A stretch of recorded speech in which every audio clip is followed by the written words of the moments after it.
To पढ़ रहे हैं जी।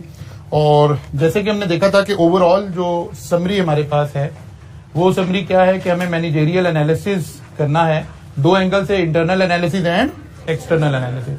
फिलहाल हम पहले 6 चैप्टर के अंदर जो बातें पढ़ रहे होंगे उसका मकसद हमारी बेस बनाना है, हमारी बुनियाद बनाना है। आप में से भी कुछ बच्चे यकीनन इस तरह की बात में कंफ्यूज होंगे या पूछ रहे होंगे, ऑनलाइन के भी बच्चे इस तरह की बात पूछ रहे हैं कि लाइक जो हमने चैप्टर शुरू किया हुआ है क्या हमने इसको सारे को याद करना है? तो याद नहीं करना है, इसको अंडरस्टैंड करना है, ठीक है ना। ये चीजें इस्तेमाल थोड़ा सा और वे में होंगी, लेकिन बुनियाद बनाने के लिए, क्योंकि केस स्टडी में फिर आपने एनालाइज करना है, देखना है कि ये वाला फैक्टर पॉजिटिव हुआ है, ये वाला फैक्टर नेगेटिव हुआ है, और प्लस जो कुछ जाहिर है आईकैप की किताब में मौजूद है वो हमें लर्न करने की जरूरत है। हम कोशिश कर रहे हैं कि बुक ही के उसको फॉलो कर रहे हो, बुक के अंदर रहते रहते ही काम कर रहे हो। कुछ चीजों को हमें कहीं ना कहीं अटैच करना पड़ रहा है, समझने के लिए अटैच करना पड़ रहा है। मसलन इकोनॉमी का जिक्र होना शुरू हो गया है तो हमें इकोनॉमिक साइकिल समझना पड़ेगा कि यार इकोनॉमिक साइकिल के अंदर क्या क्या चीजें हैं। हमें अंडरस्टैंड करना पड़ेगा ट्रेंड लाइन हम किसको कह रहे हैं, ट्रेंड लाइन से मुराद क्या है। हमें अंडरस्टैंड करना पड़ेगा कि इकोनॉमी में पीक हम किसको बोल रहे हैं और थ्रो किसको बोल रहे हैं, और रिकवरी या एक्सपेंशन किसे बोल रहे हैं, और फिर रिसेशन या कॉन्ट्रैक्शन किसको बोल रहे हैं, क्योंकि आगे बाकी चैप्टर में ये अल्फाज इस्तेमाल हो रहे होंगे। और जब कोई केस स्टडी आएगा वहां वो कह रहा होगा कि during the period of contraction. अब हमें कॉन्ट्रैक्शन की डेफिनेशन नहीं याद करनी, बल्कि हमें पता हो कि अच्छा यार ये पीरियड ऑफ कॉन्ट्रैक्शन कह रहा है तो ये क्या बात कहना चाह रहा है।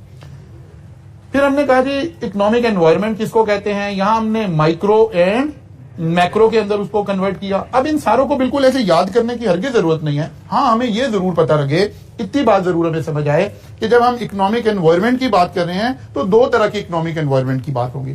There are some effect which are micro in nature. Micro in nature means जो हमारी फर्म को बराह रास्त अफेक्ट कर रहे हैं, and there are some factor जो ओवरऑल इकोनॉमी को अफेक्ट कर रहे हैं। जब हम ओवरऑल की बात कर रहे हैं तो ऑब्वियसली हमारी फर्म भी बीच में शामिल है, ठीक है ना। ओवरऑल इफेक्ट हो रहा है, हमारी फर्म पर भी उसका इफेक्ट हो रहा है। फिर हम आगे चले तो हमने इकोनॉमिक इंडिकेटर की बात शुरू की। अब हमें इन तीन की डेफिनेशंस नहीं रिक्वायर्ड है। हाँ, हमें यह जरूर रिक्वायर्ड है कि हमें पता चले कि इकोनॉमिक इंडिकेटर कौन कौन सी टाइप के होते हैं। नंबर 1 लीडिंग, लैगिंग और कोइंसिडेंट। फिर हमें थोड़ा सा बताओ कि कौन से इंडिकेटर पहले चेंज होना शुरू होते हैं। जब इकोनॉमी कोई स्विंग ले रही हो, हालात कोई स्विंग ले रहे हो, जैसे आजकल हमारे पाकिस्तान के सर्कमस्टांसेस चल रहे हैं, तो कुछ स्विंग होने की बात हो रही है, ठीक है ना। नेशनली भी बात हो रही है, इंटरनेशनली भी बात हो रही है। अगर हम उस मौकफ को ठीक मान लें जो गवर्नमेंट इस वक्त हमारे सामने रख रही है कि एक इंटरनेशनल साजिश है, एक इंटरनेशनल एजेंडा है, तो तब भी हमें बहुत अलर्ट होने की जरूरत है। तब भी कुछ इंडिकेटर होंगे जो लीडिंग इंडिकेटर के तौर पर हमें इकोनॉमी के ऊपर बता रहे होंगे कि अब इकोनॉमी हमारी किस तरफ जा सकती है, और कुछ इंडिकेटर होंगे जो बाद में जाकर चेंज होंगे। श्रीलंका की एग्जांपल आपके सामने है। पिछले 2-2.5 महीने में डॉलर का रेट कहां से कहां चला गया। जिम्बाब्वे की मिसाल हमारे सामने है, ठीक है ना। तो ये सब इसी तरह के एनवायरमेंट से गुजर रहे थे। जब आप इस तरह के सर्कमस्टांसेस से गुजर रहे होते हैं तो उनमें से दो में से कोई एक काम हो सकता है। ये भी हो सकता है कि हम सीधे रास्ते पे आ जाए, यानी हम जीत जाएं ये जान, और ये भी हो सकता है कि अगर सारी इंटरनेशनल लॉबी एक तरफ है, सारे लोग एक तरफ हैं, तो हमारे लिए रास्ता तंग हो जाए। हम ये सब्जेक्ट असल में यही पढ़ रहे हैं। इस पूरे सब्जेक्ट का मतलब ही यही है कि बिजनेसमैन की किसी से एफिलिएशन नहीं है। बिजनेसमैन ऐसे थोड़े है कि वो मरने मारने पे उतर आएगा। बिजनेसमैन तो इस वक्त अपने बिजनेस पर इंपैक्ट देख रहा है, उसे इससे कुछ नहीं लगता। वो कोई भी गवर्नमेंट आएगी उसके साथ उसके ताल्लुकात ठीक हो जाएंगे, बिकॉज एज अ बिजनेसमैन उसने हर गवर्नमेंट के साथ अपने ताल्लुकात ठीक रखने हैं। मलक रियाज को पीपल पार्टी से भी ताल्लुकात ठीक रखने हैं, नून लीग से भी ठीक रखने हैं, पीटीआई से भी ठीक रखने हैं, बिकॉज उसने बिजनेस करना है। हम पढ़ ही यही टॉपिक रहे हैं कि बिजनेस के ऊपर हमने अपने इंपैक्ट को देखना है और अपने फायदे की बात उसमें से देखनी है। फिर हमने इस सारे को थोड़ा सा, क्यों जितना कुछ किताब में था उस एंगल से थोड़ा सा इसको हमने डिटेल में जितनी रिक्वायरमेंट थी उसको हमने अंडरस्टैंड कर लिया। फिर हमने इकोनॉमिक साइकिल के ऊपर कुछ बातें की, और कल हम पहुंच गए थे स्टॉक मार्केट के इंडेक्स के ऊपर। जी,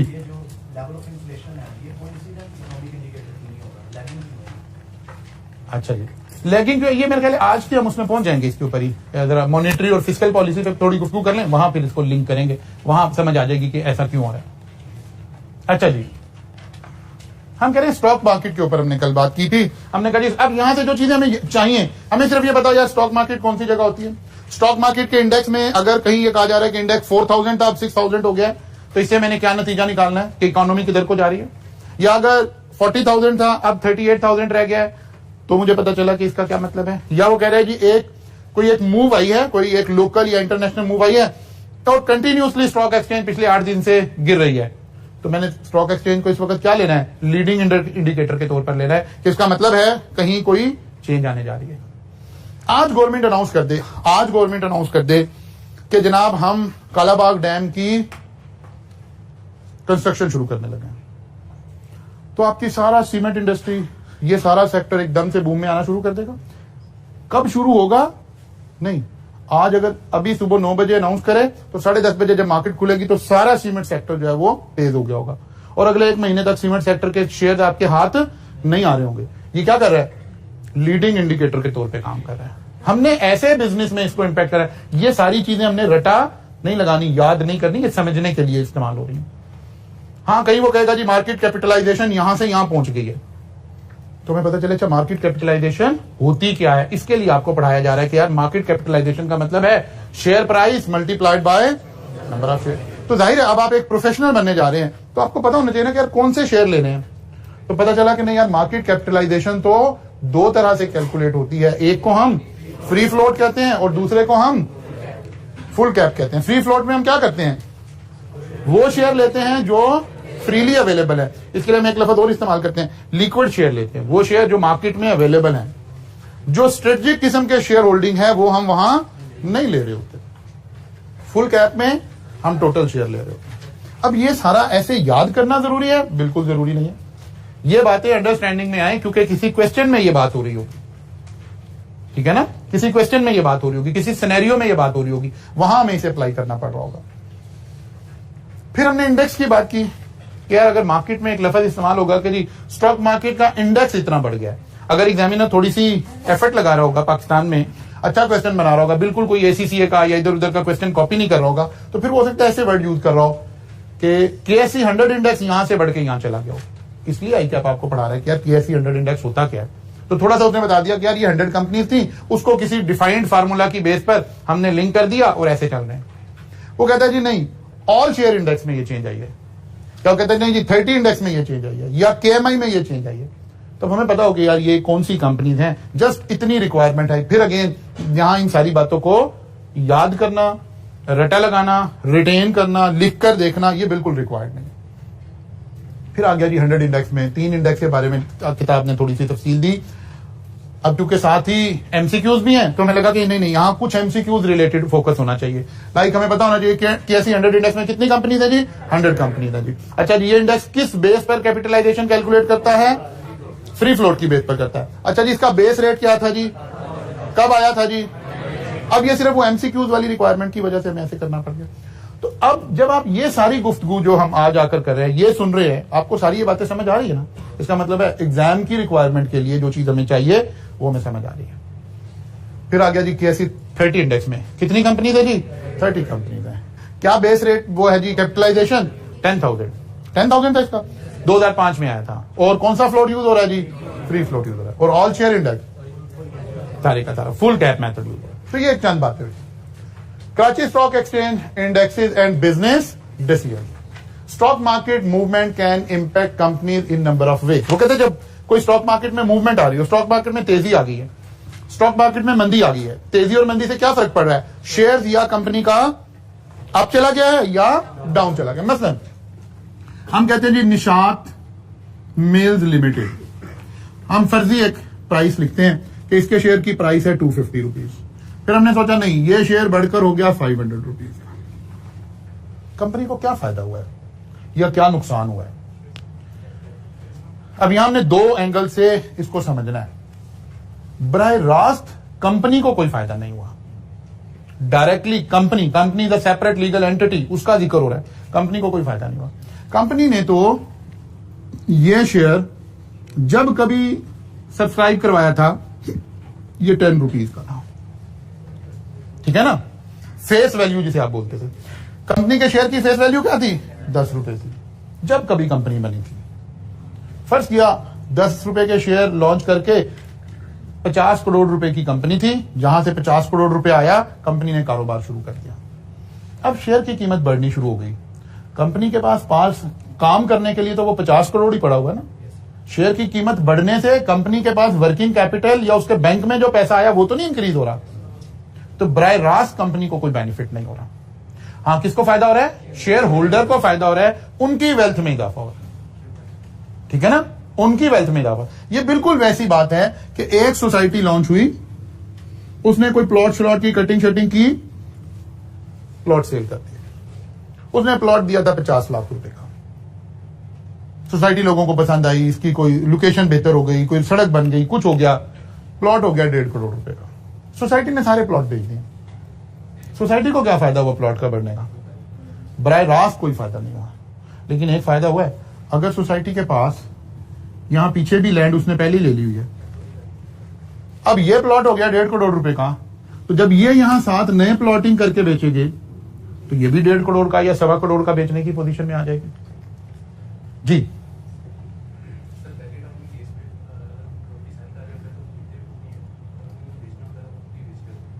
तुम प्रैक्टिकल लाइफ में आने से बात नहीं आ सकते। मैं आता हूं, मलक साहब की स्ट्रेटजी पर आता हूं, अभी बताता हूं क्या हो रहा है।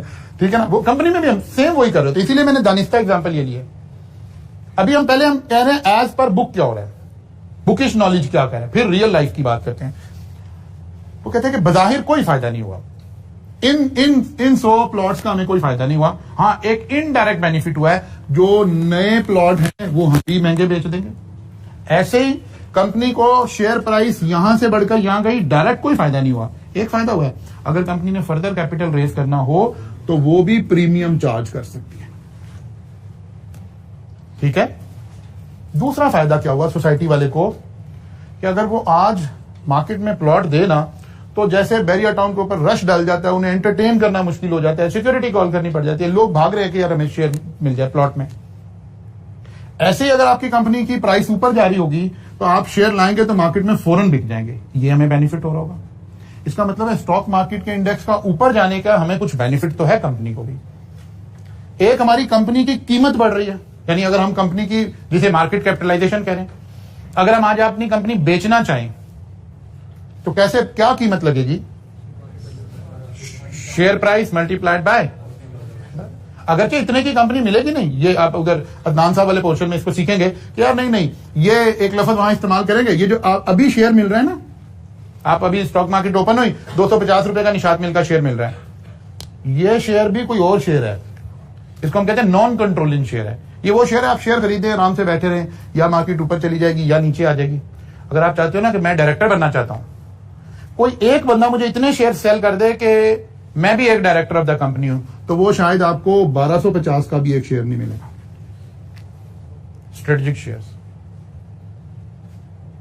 ये बात समझ आई है? ये वो शेयर है जो नॉन कंट्रोलिंग शेयर है। ये वो शेयर बिक रहे हैं जो आप खरीद लेंगे, आप कंपनी जाएंगे, दरवाजा नहीं खुलेगा आपके लिए कि कहीं जनाब मैं मालिक आ गया हूं, तो जनाब खोलो दरवाजा, कहेंगे आप कौन है भाई। हाँ, साल में एक दफा एजीएम में जा सकते हैं, ये वो वाले शेयर है। लेकिन if you want to become director और कंट्रोलिंग शेयर, तो अगर ये 250 का है तो ये 1250 का भी नहीं मिल रहा होगा। लेकिन वक्ती हमें फायदा नजर आएगा कि हमारे शेयर ज्यादा हो जाएंगे, मार्केट की कीमत ज्यादा हो जाएगी। कोई दो कंपनी आपस में मर्ज करने लगी हैं, मर्जर होने लगा है, उस वक्त भी डिसाइड करेंगे ना कि यार मेरी कंपनी का शेयर इतने का, आपका इतने का है, तो इतने शेयर हमें फिर सोचना पड़ेगा। ये कभी सीए फाइनल में जाके एक्विजिशन एंड मर्जर्स टाइप की चीजें पड़ेगा। इसका मतलब है हमें कुछ बेनिफिट हो रहा है।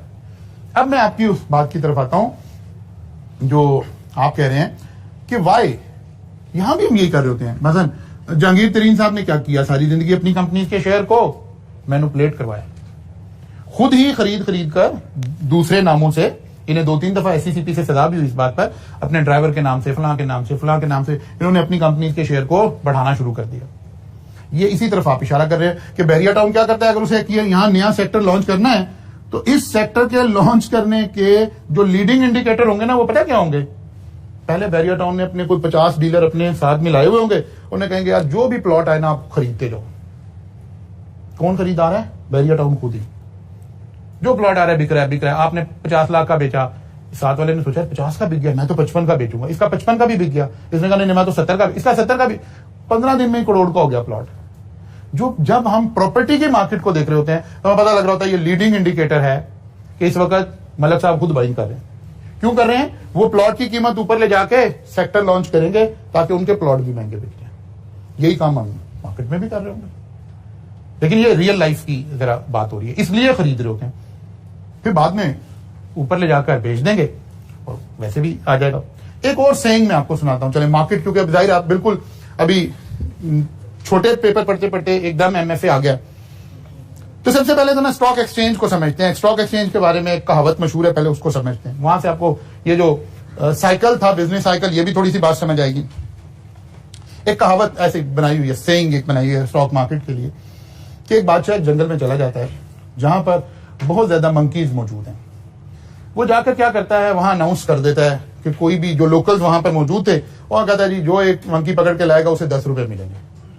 तो यार क्या बात है, मंकीज तो ये फिर रहे हैं जनाब। से वो बेचारे वहां के लोग पकड़ पकड़ के मंकीज लाते हैं। वो बादशाह सलामत का जो बंदा बैठा होता है 10-10 रुपए देता जाता है और उन मंकीज को एक पिंजरे में बंद करता जाता है। कुछ अर्सा गुजरता है, जाहिर है मंकीज की तादाद थोड़ी सी कम हो जाती है।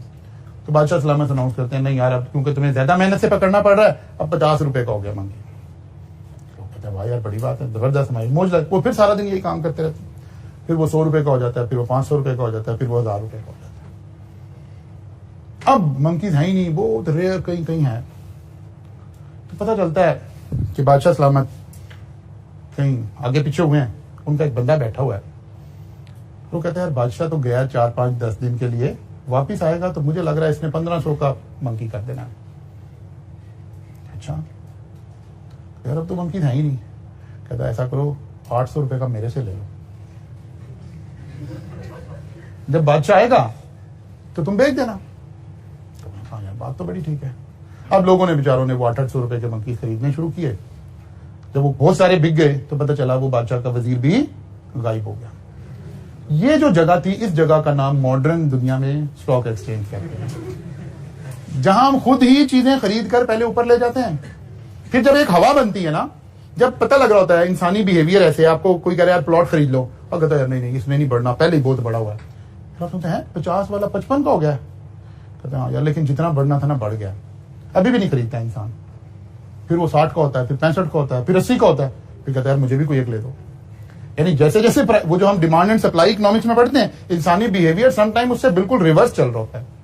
और ये सब बड़े लोग जो साइक्लिक बिजनेस का कारोबार करते हैं वो यही करते हैं। एक हवा भरते हैं, हम मार्केट को, उसको पॉजिटिव बात करें तो मार्केट में एक बूम क्रिएट करते हैं बड़े लोग मिलकर, और जब उसमें जनरल पब्लिक आती है तो फिर बादशाह का वजीर उनको सेल कर रहा होता है, और फिर वो बेचारे फिर साइकिल नीचे आ जाता है, फिर दोबारा इसी तरह से ये काम चलता रहता है। तो ये वाले बेनिफिट्स हमारी सारी कंपनीज को हो रहे होंगे। यहां भी कुछ इसी किस्म की बातें लिखी हुई। The rise and fall of share price value affect a company's market capitalization and therefore its market value. Definitely. Business also considers stock performance in decision relating to issue of share. अगर आजकल आपके share की कीमत गिरी हुई है तो आप कहोगे यार नहीं आजकल नहीं हमने पब्लिक से शेयर मांगने, वरना लोग सब्सक्राइब भी नहीं करेंगे और हमें शेयर सस्ते भी देने पड़ेंगे। तो कहते हैं यार अच्छा ठहर जो 1 साल 2 साल अभी इसकी रीस्ट्रक्चरिंग करके इसके शेयर की प्राइस को क्या है हमें आर्टिफिशियली ऊपर लेकर जाना पड़े, लेकिन पहले ऊपर ले जाएं फिर हम शेयर ऑफर करेंगे।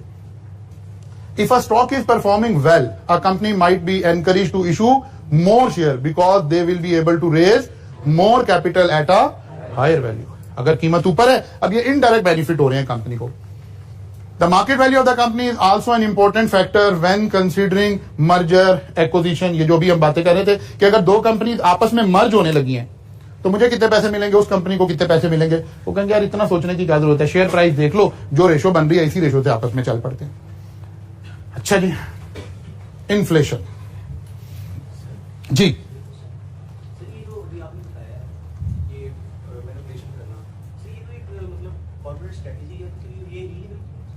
इलीगल ये है ना कि कॉर्पोरेट स्ट्रेटजी आप मार्केट को बाइस्ट करके नहीं बना सकते, आप कंसिस्टेंटली परफॉर्म करके कॉर्पोरेट स्ट्रेटजी बनाएं। आप अपने शेयर खुद ही खरीद कर, डमी नामों से खरीद कर, शेयर की ट्रेडिंग में इन्वॉल्व होके, कंपनी खुद अपने शेयर की ट्रेडिंग में तो एक्टिवली इन्वॉल्व ही नहीं हो सकती जब हम स्टॉक एक्सचेंज की लिस्टिंग, रेगुलेशन और बाकी चीजों को पढ़ते हैं। तो वो इसीलिए है कि ताकि आर्टिफिशियल प्राइस ना क्रिएट की जा सके। लेकिन आपको पता है कि ये रूल्स किताबों के अंदर मौजूद हैं, जो हम कंसल्टेंट हैं हम ही इसका तोड़ बताते हैं कि नहीं यार अच्छा आप खुद नहीं खरीद सकते, तो किसी ड्राइवर के नाम पे खरीद लें, किसी माली के नाम पे खरीद लें, किसी पान वाले के, ये इसीलिए तो फिर इस तरह के नाम मशहूर होते हैं, ठीक है ना, वो इसी वजह से आ रहे होते हैं। अच्छा जी, इन्फ्लेशन। इन्फ्लेशन आपको पता है किसको कहते हैं? किसी चीज की प्राइस के इंक्रीज या डिक्रीज होने को हम इन्फ्लेशन कह रहे थे। अब अगेन इन्फ्लेशन को फिर हमने मेजर करना है, जैसे कल स्टॉक एक्सचेंज की बात हो रही थी, फिर हमें कोई इंडेक्स बनाना पड़ेगा। जैसे हमने स्टॉक एक्सचेंज में किया जी, 100 कंपनीज उठाई, उनकी मूवमेंट को पढ़ना शुरू कर दिया। इसी तरह इन्फ्लेशन को नापने के लिए आमतौर पर दुनिया भर में ये 3 मेथड यूज हो रहे होते हैं। One is called consumer price index. Consumer price index क्या है? कि हमने एक बास्केट बना रखी है कुछ चीजों की, कुछ कमोडिटीज की, कुछ प्रोडक्ट्स की, और उनको एक वेट असाइन किया हुआ है। ये हमारी जिंदगी में उस चीज की प्राइस चेंज होने से अहमियत क्या है। मसलन इस बात को समझने के लिए आप ऐसे सोचिए कि अगर हम ये कहें कि पाकिस्तान में सॉल्ट की प्राइस डबल हो गई है, तो क्या हमारे किचन का मंथली बजट अब डबल खर्च होगा? नहीं होगा। हमें देखना पड़ेगा सॉल्ट की कंजम्पशन कितनी है हमारे ओवरऑल बजट में। तो पहले अगर 30 रुपए का पैकेट आ रहा था तो अब 60 रुपए का आ रहा होगा। एक पैकेट महीने में अगर खर्च हो रहा था तो 30 रुपए का इंपैक्ट पड़ा है। लेकिन अगर बिजली की प्राइस डबल हो जाए तो फिर हमारे मंथली बजट पर इंपैक्ट ज्यादा आ रहा होगा। अच्छा, डायमंड की प्राइस डबल हो जाए तो पता चलेगा घर के किचन पर कोई इफेक्ट नहीं आता। ऐसे हमने क्या किया, एक रेलिवेंट प्रोडक्ट्स की एक बास्केट बना ली, फिर उसको वेट भी असाइन किया, यार ये चीज ज्यादा यूज होती है, ये चीज कम यूज होती है, ये बहुत कम यूज होती है, ताकि उसको हम इफेक्ट देख सकें। तो जब हम कहते हैं ना कंज्यूमर प्राइस इंडेक्स में 10% महंगाई आ रही है, इसका मतलब ये अमूमी मतलब इसका ये होता है कि एक शख्स के घर के किचन का जो बजट था वो 10% इंक्रीज हो गया। उसके ऊपर जो इफेक्ट ट्रांसफर हुआ है दैट इज 10%। अब कुछ चीजें नहीं बढ़ी हुई होंगी, कुछ चीजें कम बढ़ी होंगी, कुछ चीजें ज्यादा बढ़ी होंगी। इसका मतलब है ये ओवरऑल इंपैक्ट की बात हो रही है। जैसे जब हम स्टॉक मार्केट में कह रहे थे कि आज 100 इंडेक्स 150 पॉइंट बढ़ा है, तो क्या 100 की 100 कंपनीज बढ़ी हैं? नहीं नहीं नहीं, कुछ कंपनीज बढ़ी थी, कुछ कम हो गई थी। ओवरऑल इंपैक्ट ये आया था। तो ये इन्फ्लेशन मेजर करने का एक तरीका है। देन रिटेल प्राइस इंडेक्स, ये इंग्लैंड में एक पुराना मेथड यूज हो रहा था, आज भी हम किताबों में लिखते हैं, लेकिन ज्यादा यूज हमारा ऊपर वाला मेथड यूज होता है। और index of wages cost means ये बिजनेस के लिए रेलिवेंट है कि यार मजदूर की या वर्कर की या एग्जीक्यूटिव की या एचआर की कॉस्ट क्या हो गई है। हम कहते हैं यार पहले हमें एक इंजीनियर 50,000 में मिल जाता था, अब 1 लाख में मिल रहा है, ये इंपैक्ट। या पहले मजदूर 12,000 में मिल रहा था, अब 20,000 में मिल रहा है। ये वाली इन्फ्लेशन को मेजर करने का तरीका क्या होगा? Index of wages. अब हमने इसे समझना नहीं है, करना नहीं है, कुछ नहीं है, सिर्फ सिनेरियो में वो कह रहा होगा कि भाई इंडेक्स ऑफ वेजेस जो है वो 12% से इंक्रीज हो गया। तो हमें समझ आनी चाहिए कि हमें एचआर हायर करने के लिए, वर्कर हायर करने के लिए 12% ज्यादा पैसे खर्च करने पड़ेंगे। या अगर हम कहते हैं कि कंज्यूमर प्राइस इंडेक्स बढ़ गया है, तो इसका मतलब है जो आम इंसान है उसका जो किचन है वहां पर ये इंपैक्ट आ गया। जब इन्फ्लेशन ज्यादा होगी, आम इंसान के पैसे ज्यादा खर्च हो जाएंगे, ज्यादा खर्च हो जाएंगे तो उसके पास पैसे कम बचेंगे। इसका मतलब है इस तरह की कुछ बातों के साथ हमें लिंक बनाना पड़ेगा। Businesses are affected by inflation because inflation means that they have to pay more for resources such as material. अब वो चीजें, वो मटेरियल जो हम कंज्यूम कर रहे हैं, बिजनेस कंज्यूम कर रहा है, वो महंगा हो गया तो ये यहां भी। और अगर ये वाला इंडेक्स भी बढ़ रहा है तो फिर यहां भी लेबर भी। नॉर्मली तीनों चारों इंडेक्स साइमल्टेनियसली चल रहे होते हैं, सब में ही प्राइस बढ़ रही होती है, तो सारी चीजों की बढ़ रही होती है। They will try to pass on their extra cost to their customer. Second impact, जब चीजें हमें महंगी आई तो हमने अपने कस्टमर को पास ऑन करने के लिए अपनी प्रोडक्ट्स की प्राइस बढ़ानी शुरू की। ऑब्वियसली प्राइस बढ़ेगी तो डिमांड कम होना शुरू हो जाएगी, तो ये इंपैक्ट भी हमें आ रहा होगा। Individual have to pay higher price for goods and services, so they need more money to pay for them. If they are employed, they might demand higher wages and salary. लोग आप देखते हैं जब inflation ज्यादा होती है तो आपके वर्कर, आपके एम्प्लॉयज कह रहे होते हैं कि सर इतनी महंगाई है, हम कैसे सर्वाइव करें, हमें सैलरीज आप हमारी इतनी नहीं इतनी बढ़ाएं। तो ये इंपैक्ट आ रहे होंगे इन्फ्लेशन के हमारे बिजनेसेस के ऊपर। अच्छा, ये हेडिंग यहाँ ऐसे लगी, इसको काट दीजिए ऊपर, ये वो पिछले वाली बात ही कंटिन्यूड हो रही है। कंज्यूमर प्राइस इंडेक्स को हम सेपरेट पढ़ नहीं रहे हैं, इसको काट दीजिए हेडिंग को यहाँ से। हाँ, ये हेडिंग नहीं है। इसके बाद वो कह रहा है कि जो इन्फ्लेशनरी स्पाइरल है, यानी जो इन्फ्लेशन बढ़ रही है, अगर गवर्नमेंट इंटरवीन नहीं करेगी तो चीजें तो बढ़ती जाएगी, बढ़ती जाएंगी, बढ़ती जाएगी, बढ़ती जाएगी, फिर एक ऐसी स्टेज पर चली जाएंगी जहां लोगों के लिए अफोर्ड करना मुश्किल हो जाएगा। इसका मतलब है कहीं गवर्नमेंट को अपनी पॉलिसीज के थ्रू इंटरवीन करना पड़ेगा ताकि इन्फ्लेशन को कभी हम बढ़ा रहे हो अपनी पॉलिसीज की मदद से और कभी कम कर रहे हो, यानी डिफ्लेशन लेकर आ रहे हो इन्फ्लेशन की बजाय इकोनॉमी में। Implication of high inflation and inflationary expectation for the national economy. Increase in national income and result of two factor. वो कहता है अगर इन्फ्लेशन बढ़ रही है या एक्सपेक्टेशन ऑफ इन्फ्लेशन ज्यादा है, एक है इन्फ्लेशन का होना और एक है एक्सपेक्टेशन होना, और महंगी हो जाएगी। वो कहते हैं इसके इंपैक्ट क्या आ रहे होंगे? An increase in the real quantity of goods and services produce and real spending on goods and services. एक इंपैक्ट ये आएगा। Increase due to higher price and cost, it is possible to measure national income to increase. अच्छा, यहां हम ये बात कहना चाह रहे हैं कि एक है प्राइस की वजह से चीजें बढ़ जाना, जैसे अगर इंटरनेशनली चीजों की प्राइस बढ़ गई और सारी दुनिया में चीजें महंगी हो गई, तो जो हम चीजें एक्सपोर्ट कर रहे हैं, हमारी जो शर्ट हम पहले पाकिस्तान से $3 की एक्सपोर्ट कर रहे थे, इन्फ्लेशन की वजह से वही शर्ट हम $4 की एक्सपोर्ट कर रहे हैं। तो क्या अब डॉलर टर्म में जब हमारी एक्सपोर्ट बढ़ी, क्या ये रियल टर्म में बढ़ी है? ये तो इन्फ्लेशन की वजह से बढ़ी। इसका मतलब है नहीं, हमें दूसरे तरीके से देख, रियल का मतलब हुआ हम ऐसे कहें पिछले साल पाकिस्तान से 4 लाख शर्ट एक्सपोर्ट हुई थी, इस साल 6 लाख शर्ट एक्सपोर्ट हुई है, रियल ग्रोथ, ठीक है ना?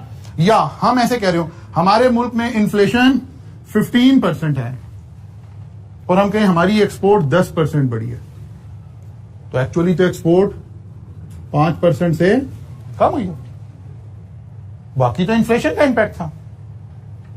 या हम रेमिटेंसेस की बात करते हैं पाकिस्तान में कि जी जो हमारे ओवरसीज लोग हैं उन्होंने कितना पैसा पाकिस्तान में भेजा, तो हम कहते हैं जी बहुत ज्यादा पैसा है जी, पहले की निस्बत इतनी रेमिटेंसेस बढ़ गई हैं। देखना पड़ेगा आप किस टर्म में बात कर रहे हो। अगर आप रुपी टर्म में बात कर रहे हो तो पहले तो $1 आता था तो हम 101 रुपया दे रहे थे, आज हम 185 रुपए दे रहे हैं। इसका मतलब है रुपी टर्म में अगर बढ़ गई है तो कोई कमाल नहीं हुआ, ये तो इन्फ्लेशन की वजह से, डॉलर के पैरिटी की वजह से ये चीज आ रही है। हाँ, ये बताना चाहिए पहले इतने अरब के फॉरेन आ रहे थे और अब इतने अरब आ रहे हैं, डॉलर में बात करें फिर पता चलेगा कि रियल चेंज आई है कि नहीं आई। किसी भी चीज में जब हमने रियल इफेक्ट देखना है तो इन्फ्लेशन को साइड पे करना पड़ेगा, फिर पता चलेगा कि रियल इंपैक्ट क्या है। ये बात हो रही है। अच्छा, अब हमें इसी तरह की बातें बस इसमें से चाहिए, इसी तरह का रिलेशन चाहिए। यहां यही एग्जांपल चल रही है कि जनाब इंक्रीज हुआ 5%, इन्फ्लेशन थी 3%, तो इसका मतलब है 2% तो क्या हो गया, रिसेशन आ गया, हम तो डाउन में चले गए 2% की वजह से। अब फिर वही बात है, क्या ये सारी स्लाइड रटा लगानी है? नहीं, हमने समझना है इन्फ्लेशन क्या है, बिजनेस पर इसका इंपैक्ट क्या आ रहा है। अगर हम कोई चीज मेजर कर रहे हैं, कोई एक्सपोर्ट मेजर कर रहे हैं, कोई इंपोर्ट मेजर कर रहे हैं, कोई हम रेमिटेंसेस मेजर कर रहे हैं, तो हमें देखना पड़ेगा रेलिवेंट चीजों को सारों को लिंक में लाकर फिर पता चलेगा कि यार ये पॉजिटिव हुआ है, रियल हुआ है या इन्फ्लेशनरी इंपैक्ट है। ठीक है ना, रियल इंपैक्ट है या इन्फ्लेशनरी इंपैक्ट है। मतलब कुछ चीजों की प्राइसेस बढ़ गई आपके मुल्क में, मेडिसिन की प्राइसेस बेतहाशा बढ़ गई, कोई अराउंड 500% इंक्रीज हुई है पिछले 1-1.5 साल में। अब अगर एक कंपनी, मेडिसिन की कंपनी बैठी अपनी किसी मीटिंग में कह रही है कि यार हमने सेल 5 गुना बढ़ा दी है, ये तो सारा इन्फ्लेशन का इंपैक्ट है। नहीं, आप बताएं पहले मेडिसिन की क्वांटिटी कितनी सेल हो रही थी, अब कितनी सेल हो रही है? वो कहें जी पहले हमने डिस्प्रिन की 10 लाख गोलियां सेल की थी, इस दफा 12 लाख की है, ये तो रियल ग्रोथ की बात हो रही है। लेकिन अगर हम रुपये में मेजर कर रहे हैं तो वो तो इन्फ्लेशनरी इंपैक्ट हो सकता है, सेल को खाली देखकर हमें पता नहीं चलेगा। फिर इसके बाद बुक ने एक छोटा सा वही एमसीक्यूज में देखने के लिए हमें देखना पड़ रहा है। बुक ने एक छोटी सी बात बताई, एक तो ये बताया कि यार पाकिस्तान में इन्फ्लेशन कौन मेजर करता है, तो पाकिस्तान ब्यूरो ऑफ स्टेटिस्टिक्स, एक इदारा है पाकिस्तान ब्यूरो ऑफ स्टेटिस्टिक्स, ये मेजर कर रहा होता है, पीबीएस। और ये कह रहा है कि ये कौन सी इन्फ्लेशन मेजर करता है, सीपीआई। वो कहता है जी ये थी ईयर टू ईयर, अगर हम 2021 और इसको देखें तो 8.6% थी, जो कि इंक्रीज हो गई 21-22 में आकर कहां पर चली गई, 11.1% पे चली गई। इन्फ्लेशन इंक्रीज हो गई। और फिर अप्रैल 2021 में थोड़ा सा गवर्नमेंट ने इंटरवीन किया और थोड़ा सा ये वही शौकत तरीन वाला एरिया जब शुरू हुआ, आकर थोड़ा इंटरवीन किया, थोड़ा स्टेट्स को चेंज करने की कोशिश की, तो इन्फ्लेशन कंट्रोल होकर कहां पर आ गई, 9.7% पर आ गई। अब ये वाला पैराग्राफ हमें कुछ नहीं बता रहा सिवाय एमसीक्यूज के लिए कहीं पे हमें हेल्प करेगा। असल में हमें इन्फ्लेशन से कुछ नहीं लेना था, ना हमने इन्फ्लेशन कैलकुलेट करना सीखनी, ना कोई और बात सीखनी। हमने देखना है इन्फ्लेशन की मौजूदगी में बिजनेस का एनालिसिस कर रहे होंगे तो इन्फ्लेशन के इफेक्ट को कैसे आउट करके सोचना है। खाली हम सेल इंक्रीज होने से खुश ना हो रहे हो, यार सेल बढ़ गई, वाह वाह क्या बात है जी, बोनस दे दें जी सबको जी, बहुत सेल इस दफा ज्यादा हुई है। देखना पड़ेगा कि इन्फ्लेशन की वजह से सेल बढ़ी है या कि रियल टर्म में हमने ज्यादा यूनिट्स बेचे हैं। इसी तरह पाकिस्तान की एक्सपोर्ट की बात हो सकती है, इसी तरह फॉरेन रेमिटेंसेस की बात हो सकती है। हमें इन सारी चीजों को थोड़ा सा ऐसे अंडरस्टैंड करना है जी।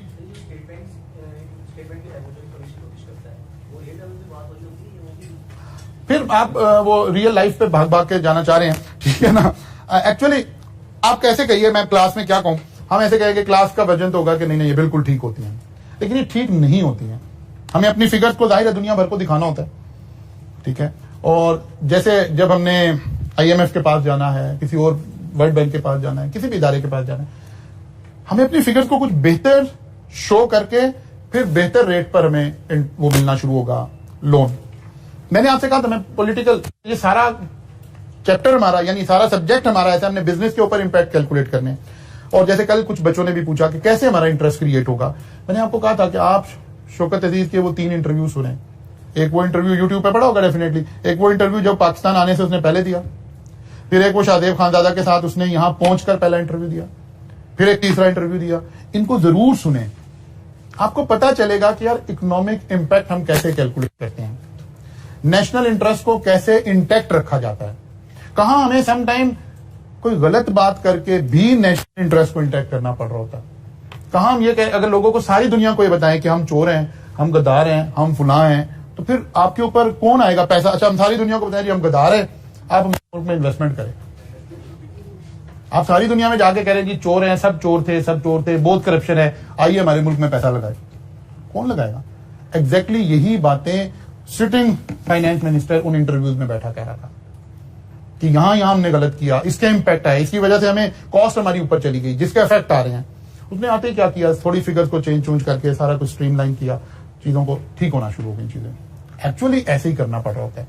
एक है ना किताबी बातें, जज्बाती बातें, वो कुछ और हैं। एक है कि रियल स्ट्रेटजी आपने बिजनेस में कैसे लगानी है, तो आपको नजर आएगी, इस दौर में नजर आएगी कैसे 4-5 साल हमें यह बताया जाता रहा कि पाकिस्तान का सबसे बड़ा इंटेलेक्चुअल जो है वो कौन है, असद, ठीक है ना, असद उमर है। एक लोगों का ख्याल था कि असद उमर आएगा तो बस जनाब ये तो लम्स का पड़ा हुआ है, IBA का पड़ा हुआ है, एंग्रो का चीफ था, फलां था, दिमाग था, इतने करोड़ इसकी सैलरी थी, ये था वो, ऐसे हम पोर्ट्रेट करते थे सारे। असद उमर तो 2% का आदमी ना साबित हो, जब वो फाइनेंस में बैठा, सारे का बेड़ा गर्क हो गया सारी चीजों का। फिर हमने चेंज किया, फिर वो ना ठीक हुआ, फिर हमने चोरों के दौर का एक वो निकाला बंदा, ये शौकत अजीज, इसने आके फिर चीजों को ठीक किया। दौर तो वही चल रहा है ना। तो हमें कहीं सीखना पड़ेगा कि नहीं जो पॉलिसीज बन रही हैं उसके ऊपर हमें इंपैक्ट कैसे लेके जाना है। तो उसमें सब कुछ ठीक नहीं हो रहा होता, सब कुछ सच पे बुनियाद नहीं होता, मैनिपुलेट करना पड़ रहा होता है फिगर्स को, कौमी इंटरेस्ट में भी मैनिपुलेट करना पड़ रहा होता है। अदरवाइज आपको वो रेट पे लोन मिलेगा कि आप उसको हाईएस्ट रेट पर लोन लेते रहे PTI के दौर में पहले 2-2.5 सालों में, बिकॉज आप सारी दुनिया को अभी आप पढ़ेंगे उधर नानसा वाले पोर्शन में, हाई रिस्क हाई रिवार्ड। आप लोगों को कह रहे हैं हम चोर हैं, हम डिफॉल्ट होने लगे हैं, फ्लॉ होने लगा है, दिमाग होने लगा है, फिर आप जब लोन मांगेंगे तो कहें यार तो बहुत हाई रिस्क एरिया है, तो लोन तो आपको महंगा मिलेगा।